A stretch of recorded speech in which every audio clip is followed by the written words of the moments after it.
Letošnja turistična sezona je na vrhuncu. Kakšnih gostov imate v tem času največ? Ja, v bistvu trenutno so kar domači gosti, se pravi iz cele Slovenije, zdaj odvisno pač od seveda šolskih počitnic. Šolske počitnice ima zdaj zahodna regija, prihodnji teden vzhodna, torej bo še vedno živo tukaj. Ja, definitivno, seveda za v bistvu vse obiskovalce smo pripravili tudi zelo veliko število raznih delavnic in za otroke v bistvu in dogodke za odrasle. No, v Kranjski Gori pričakujete še dve veliki prireditvi, pred vrati je pokal Vitranc in potem smučarski poleti v mesecu marcu.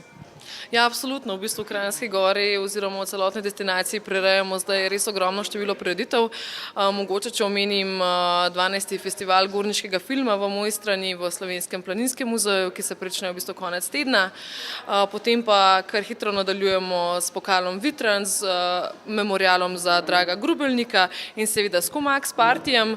Letošnje leto gostimo Parni Valjak, Cover Lover, DJ Pero in ostale.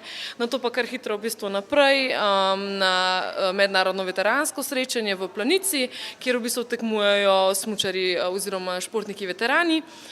Nato pa v bistvu še odbojka, mednarodni v bistvu turnir odbojke na snegu, zelo zanimiva prireditev.